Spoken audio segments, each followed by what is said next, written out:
Hello, MavMind Collective, and welcome to another episode of the HypnoSales Show. Today we're going to be talking about how to avoid self-sabotage.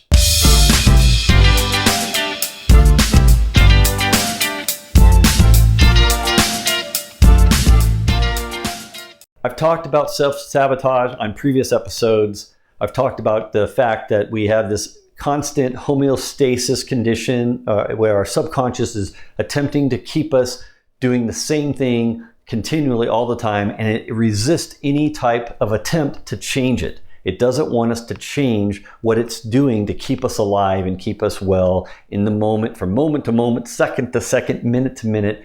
We're continually staying alive because of our subconscious keeping us in a state of homeostasis. Okay, I've talked about that before. Today we're going to take a little deeper dive into the 5 steps that you can take to make sure you avoid sabotaging yourself. Okay, because this is a big topic. I've had a lot of people ask me about this. They've asked for these kind of steps. And so I'm going to take it from the other videos that I've talked about it, and I'm putting it all together in this video, in this podcast. Today, this episode is strictly the 5 steps to avoid self-sabotage. So the first step is to admit and accept the fact that we sabotage ourselves naturally all the time, that it's a normal thing to have your subconscious keeping you the same. So you have to kind of accept, right? You have to accept consciously that it's very powerful, this homeostasis, and the subconscious is doing this. And you have to admit to yourself, okay, this is more powerful than my willpower to try to overcome this. So it's okay. You can forgive yourself. Okay, you can forgive yourself for not meeting the goal or not doing the thing or not motivating yourself to do what you need to do in your job, in your hobby, your recreation, whatever it is that you're trying to improve, that you keep sabotaging yourself. Just admit it's okay and accept and be forgiving of yourself that it's a normal thing. We're all sabotaged by our subconscious because of homeostasis. So it's nothing you're doing in specifically wrong. It's just, it's a normal thing and we have to accept it. And then we move on to the other steps that I'm going to show here to actively, proactively work yourself around the homeostasis in order to have success in avoiding the sabotage that you're bringing on because of the subconscious and homeostasis, okay? So you accept it, you forgive yourself, and then the second step is you want to really examine and determine, why is it that you're sabotaging yourself? What's going on in your subconscious that could be causing the sabotage to occur? It might not be what you think. It might not be what you consciously think. It might be something deeper seated, and you might need to dig into that a little bit and determine why. So there's a couple ways you can do that, and I've talked about some of these in other videos, but for this particular step, you want to use a couple methods. The first one is you want to think about the dreams, interpret the dreams you've had recently. Your dreams are there to help you work through and vet through what you're dealing with in your conscious waking hours during sleep time. So when you're sleeping and you're in a deep sleep and you're having rapid eye movement stages where you're dreaming, it's called REM sleep, rapid eye movements, that's when you're dreaming, and you dream 2 or 3, I think it's 3 times a night, assuming you sleep for 6 hours or more. And so when you go into these different dream sequences, the third one, the dream sequence that occurs right before you wake up. Right before you wake up. That's where you're venting out all the things from the previous day in your dreams. And all the things that consciously that go into your subconscious is working it out and venting it out and trying to just rid itself of the unnecessary pieces it doesn't need. So if you have any kind of attempts to move towards something and increase a performance, improve yourself, change something about your behavior or your job or in your recreation or your hobby or whatever it is, that third sequence of dreams just before you wake up, and usually it's the ones you remember because you wake up and you remember the dream, that's where you're going to figure out clues. You're going to get clues as to maybe what's going on in the subconscious, why you might be sabotaging yourself. So you want to, before you go to sleep, you want to tell yourself, I'm going to remember my dream tomorrow morning as I vent it out. When I vent out these things in my subconscious, I'm going to remember it tomorrow when I wake up, and I'm going to write it down when I wake up. And so you tell yourself that a few times, 10, 20 times, as you're falling asleep. I'm going to remember my dream tomorrow. I'm going to remember it. I'm going to wake up. I'm going to write it down. And guess what? If you do that, the next morning you'll wake up and you'll remember your dream, and then you'll be able to write it down. And it's important you write it down, because if you don't, 30 minutes later after you wake up, you're going to forget it, because when you first wake up, you're still in a hypnosis state. You're hypnotized by your dream, and just as you're waking up, you're still in that hypnotic state for about 30 minutes. So you can remember it while you're in that state, that hypnotic state. You remember your dream.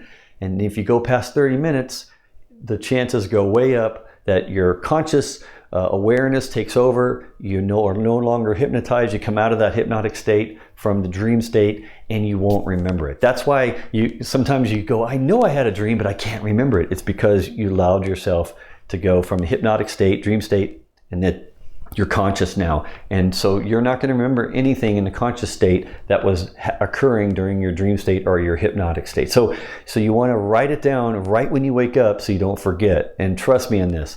You write it down, you'll go back to it, and then you'll remember it vividly if you write it down right when you wake up. So that's the first thing you want to do. Just capture those dreams, try to interpret it, try to figure out what your subconscious is trying to tell you with the dream, with the different analogies, the different things that are happening.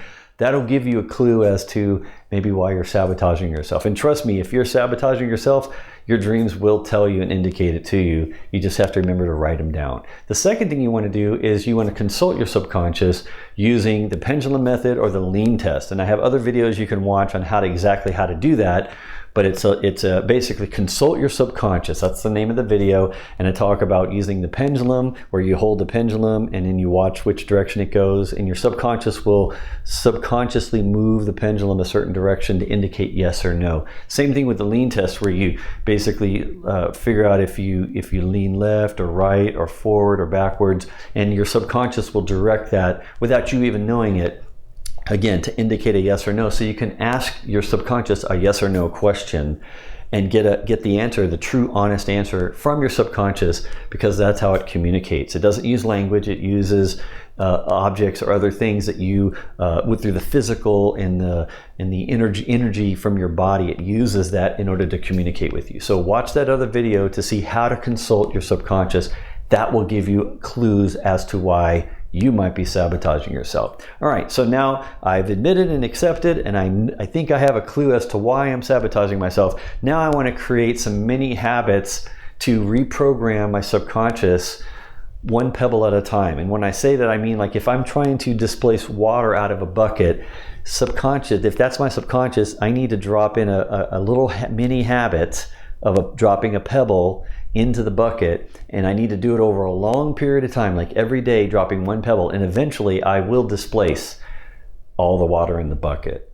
So that's how this works. You can't change too many things too fast. You can't get results right away. You have to do it over a long period of time, little at a time, very small incremental changes over a period of time. That's why there's a lot of books out now, like mini habits or micro habits.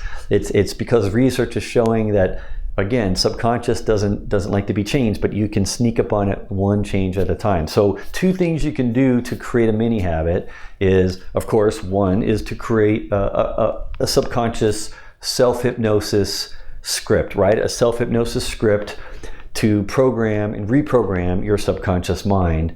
And you listen to that script or that recording of you, like recorded in your phone, and then you put on the earphones, and right before you go to bed or right when you wake up, when you're in that hypnotic state, while you're in that hypnotic state naturally, 30 minutes after you wake up or 30 minutes before you go to sleep, you listen to the self-hypnosis tape that you make for yourself, a custom one that you listen to your own voice, and it tells you, it gives you the commands, it takes you through the induction, and gets the embedded commands into your subconscious every night. And you do that for as many nights as you need to until you find that you're no longer sabotaging yourself.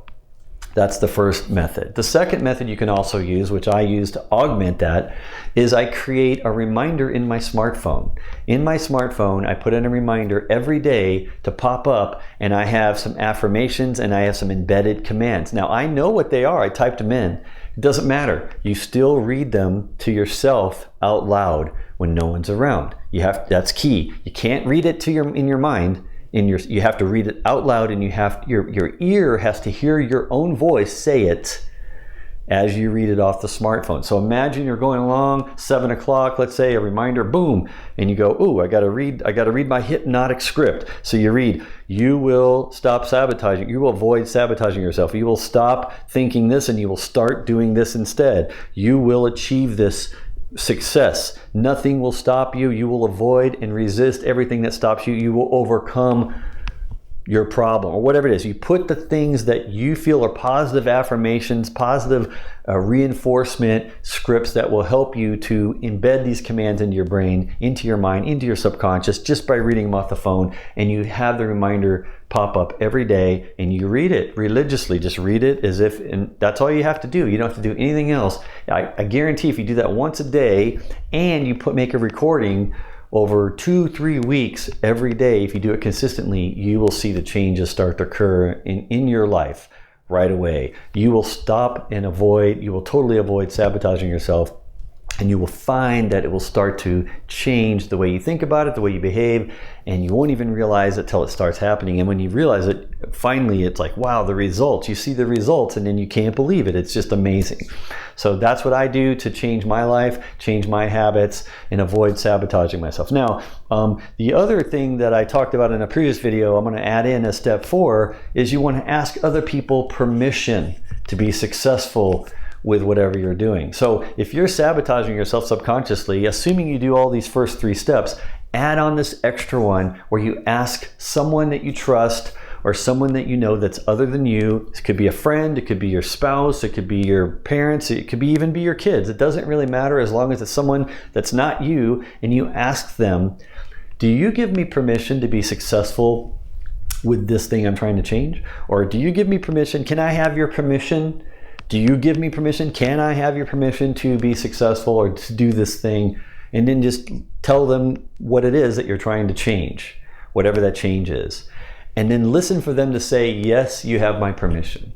That's all you have to do. Now, it sounds kind of crazy that why would you ask permission from your kids or from your friends or whatever? Because like I've said before in another video, it's really, really embedded into our kid brain, our child brain, when we're like really small all the way till about age 8 years old. We're used to and conditioned to having permission given to us to do anything.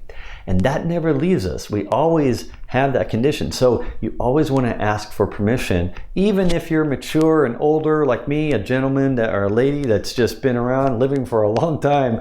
You still, all of us, need that permission from somebody else to do whatever it is we're doing.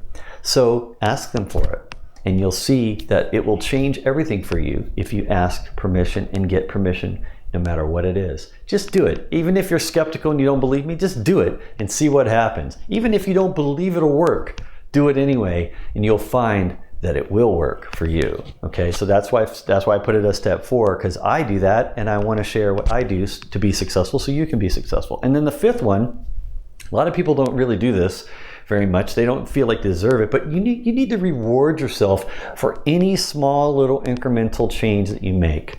Okay? Don't wait until you get all the things that you wanted to change about yourself to reward yourself. Reward yourself as you go, little by little. Pat yourself on the back, give yourself some congrats.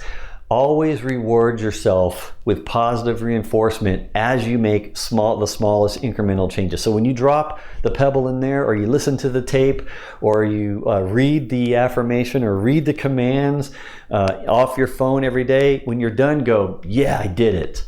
I succeeded one more day doing this. And every day you do it, reward yourself each day, and you'll find it gets contagious. It becomes a habit. You can't wait to do it because you want to reward. You want to get that endorphin that gets released when you reward yourself. So reward yourself as you go, and that will keep you going.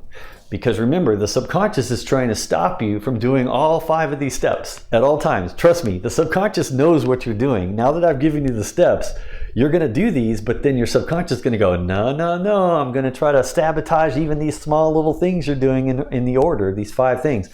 You have to keep going. Don't give up. Even if you skip a day, do it the next day. Tell yourself, I'm going to get the next part on the list here. I'm going to do the next thing that Maverick's describing in here, and I'm just going to keep going. I'm going to reward myself. and I'm not going to give up. That's the key. If you do all 5 steps and you do them for many days in a row, 7 to 10 days, 20 days, 30 days, the more you do it, the more pebbles you put in, the more water gets displaced, the more you change, and you start to see the actual results in your life change. And you'll thank yourself and you'll reward yourself and you'll keep going and you'll achieve so much more success and you'll achieve so many more goals that you intend to achieve if you put these 5 things into practice starting right now. So I'm going to wish you the best of luck in doing that. I know you can. Don't give up. Keep watching MavMind. Subscribe to mavmind.com. Go to mavmind.com and subscribe right now so I can give you the list of all my trainings so you can easily find the ones that you want. Or you can hang out on this channel or in this podcast. Just subscribe to the podcast and listen to the next one when I release it next week. Until then, my name's Maverick. Thanks for watching. I'll see you on the next HypnoSales show.